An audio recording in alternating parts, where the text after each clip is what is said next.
Avant de plonger dans cette histoire incroyable, pensez à vous abonner à la chaîne et à activer la cloche. Ici, chaque récit a quelque chose à dire, et vous ne voudrez pas en manquer un seul. Cedarville, Ohio. Une petite ville où tout le monde connaît tout le monde, où les rues tranquilles et les maisons aux façades peintes en blanc donnent l'illusion d'une sécurité éternelle. Pourtant, même dans ces lieux paisibles, l'injustice et la moquerie peuvent frapper les plus vulnérables. Harold Thompson, 88 ans, vétéran respecté de la Seconde Guerre mondiale, avançait lentement sur le trottoir avec sa canne en bois sculpté.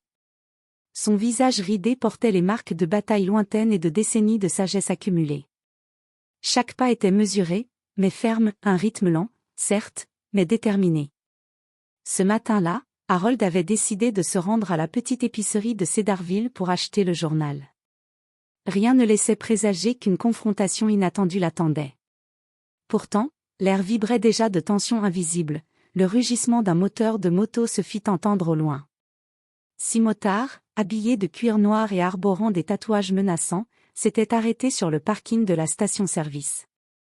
Leurs motos brillaient au soleil, leur rire rauque couvrait presque le chant des oiseaux. En voyant Harold, frêle et âgé, ils éclatèrent de moquerie. « Regarde ce vieux » hurla l'un d'eux. « Il pourrait se casser en deux rien qu'en tombant. » Ils l'entourèrent, ricanant et le bousculant du regard, convaincus que le vieil homme ne pouvait rien faire. Certains commencèrent à imiter sa démarche, d'autres lui lancèrent des insultes gratuites, le ridiculisant devant les rares passants. Harold, immobile, les observait calmement. Ses yeux étaient calmes mais perçants, comme si chaque mot moqueur était enregistré dans sa mémoire. Malgré son âge et sa fragilité apparente, Harold ne montra ni peur ni colère ouverte. Il savait que la véritable force ne se mesurait pas à la taille ou à la vitesse, mais à la patience, à l'intelligence, à un plan soigneusement préparé. Alors qu'il avançait lentement vers le petit commerce, les rires des motards résonnaient derrière lui, mais Harold, dans son silence, préparait déjà son coup de maître. Un simple téléphone, un appel discret, suffirait à retourner la situation. Car certains ne savent jamais à qui ils ont affaire. Harold n'avait pas encore atteint la porte de la petite épicerie que les 6 motards le repérèrent. Ricky, Crusher, Malone, le plus imposant du groupe, fit un pas en avant et s'exclama avec un sourire cruel. « Eh bien, papy, tu comptes te battre avec ta canne ou tu restes planté là à trembler ?» Les autres éclatèrent de rire. L'un d'eux fit tourner sa moto en rond, soulevant un nuage de poussière, tandis qu'un autre s'approcha et tapota la canne de Harold comme s'il s'agissait d'un jouet. Les insultes pleuvaient. « Tu devrais rester à la maison. T'as pas peur de te casser la hanche ?» Harold resta calme. Chaque mot moqueur semblait glisser sur lui sans l'atteindre. Ses yeux, pourtant, brillaient d'une détermination silencieuse. Il ne répondait pas aux provocations, mais il observait chaque détail, le langage corporel des motards, le placement de leurs motos, le moindre mouvement de main. Puis, doucement, il sortit son téléphone de sa poche. Ses doigts tremblaient légèrement, mais il composait le numéro avec une précision étonnante. Les ricanements des motards continuèrent, persuadés qu'il était trop vieux pour représenter un danger. « Qu'est-ce que tu fais, papy ?» ricana Ricky. Harold ne répondit pas. Il se contenta de sourire, un sourire discret mais chargé de certitude. Quelques sonneries plus tard, une voix grave et autoritaire se fit entendre à l'autre bout du fil. « Thompson ?» C'était John Reynolds, son ancien camarade de guerre et aujourd'hui général à la retraite. Harold lui expliqua calmement la situation. Quelques minutes plus tard, le parking résonna du grondement d'une vingtaine de motos noires, tout appartenant à d'anciens soldats qu'Harold et Reynolds avaient formés ensemble. Les motards, qui s'étaient moqués de lui quelques instants plus tôt, s'arrêtèrent net. Leurs yeux s'écarquillèrent, bouche bée devant la scène qui se présentait. Des hommes et des femmes robustes, sur des motos impressionnantes, encerclaient maintenant le petit groupe de 6. La situation avait totalement changé. Harold, encore immobile, leva sa canne comme un simple geste de salutation. Les rires avaient disparu. À leur place, un silence lourd de respect et de peur. Les 6 motards comprirent soudainement que sous ce vieil homme frêle se cachait quelqu'un qu'ils auraient dû craindre dès le départ. Les 6 motards étaient figés, incapables de bouger ou de parler. Le grondement des motos des anciens soldats résonnait dans tout le parking, comme un rappel brutal que la situation avait complètement changé. Ricky, Crusher, Malone, le plus arrogant, serra les poings et tenta de reprendre contenance. C'est juste un vieux type avec des amis, pas vrai, balbutia-t-il, mais sa voix tremblait malgré lui. Harold avança lentement, sa canne frappant doucement le sol, un rythme presque cérémonial. Chaque pas semblait imprimer le respect dans le cœur des motards. Puis, calmement, il parla. Vous pensiez pouvoir me ridiculiser parce que j'ai 88 ans et que je marche lentement. Vous pensiez que l'expérience et la sagesse ne signifiaient rien. Vous vous êtes trompé. Un silence absolu suivit. Même le vent semblait retenir son souffle. Harold sortit un petit carnet de sa poche et le tendit à Ricky. Écoutez bien. Dans cette ville, et dans cette vie, la vraie force ne se mesure pas par la taille, les motos ou les tatouages. Elle se mesure par le respect que l'on inspire, par les actions que l'on accomplit et par ceux qui sont prêts à se tenir à vos côtés lorsque vous êtes menacé. Ricky éclata de rire, nerveusement, essayant de masquer sa peur. Mais Harold n'avait pas fini. Il fit un signe discret à ses alliés, les anciens soldats encerclèrent les motards, chacun immobilisé par la présence imposante de ces hommes et femmes entraînés. Vous avez eu de la chance aujourd'hui, dit Harold d'une voix douce mais ferme. Mais souvenez-vous, ridiculiser quelqu'un à cause de son âge ou de sa fragilité apparente peut vous coûter bien plus que vous ne l'imaginez. Les motards baissèrent les yeux, honteux et terrifiés à la fois. Aucun mot ne sortit de leur bouche.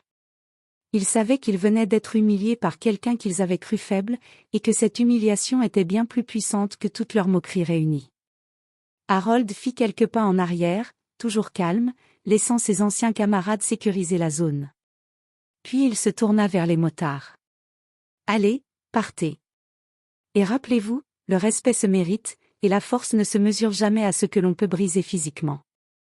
Les motards, encore tremblants, montèrent sur leur moto et s'éloignèrent sans dire un mot, conscients qu'ils venaient de vivre une leçon qu'ils n'oublieraient jamais. Harold rangea son téléphone, ajusta sa canne, et continua sa route vers l'épicerie comme si de rien n'était. Mais ce jour-là, toute la ville sut qu'un vieil homme de 88 ans pouvait faire trembler les plus bruyants et arrogants des motards, avec rien d'autre que du courage, de la sagesse et quelques alliés de poids. Après l'épisode du parking, Harold continua son chemin vers l'épicerie, le pas lent mais rassuré. Les passants le regardaient désormais différemment. Certains murmuraient entre eux, c'est le vétéran de 88 ans dont tout le monde parlait. Ou, avez-vous vu comment il a géré ses motards? À l'intérieur, l'atmosphère était calme, mais le caissier, un jeune homme nommé Kevin, ne put s'empêcher de s'exclamer. Monsieur Thompson. Ce que vous avez fait, c'était incroyable. Harold esquissa un sourire modeste et hocha la tête. Je n'ai rien fait de plus que ce que chacun devrait faire lorsqu'il voit l'injustice. Mais la nouvelle de son affrontement avec les motards ne tarda pas à se répandre. Les réseaux sociaux locaux se remplirent de photos floues prises par des témoins, accompagnées de messages admiratifs. Ce vieil homme a mis 6 motards à leur place, écrivait quelqu'un. Harold Thompson, vétéran et légende vivante de Cedarville. Le maire de la ville, une femme nommée Suzanne Miller, décida de le rencontrer personnellement. Elle arriva quelques jours plus tard à la maison d'Harold avec un petit groupe d'officiels et un bouquet de fleurs. Harold, ce que vous avez fait n'est pas seulement courageux, c'est exemplaire, dit-elle en serrant sa main ridée. Vous nous rappelez à tous que l'âge n'est jamais un signe de faiblesse. Harold, assis dans son fauteuil préféré, regarda le bouquet et répondit avec humilité. Je n'ai fait que me défendre et montrer que l'expérience compte encore. Les jeunes d'aujourd'hui ont besoin de le voir parfois. Mais le plus surprenant arriva quelques heures plus tard. Les 6 motards, maintenant conscients de la leçon qu'ils avaient reçue, vinrent frapper timidement à sa porte. Leur visage montrait la honte et le regret. Ricky, Crusher, Malone prit la parole. Monsieur Thompson, nous voulions nous excuser. Nous avons été idiots et arrogants. Vous nous avez donné une leçon que nous n'oublierons jamais. Harold les regarda avec douceur.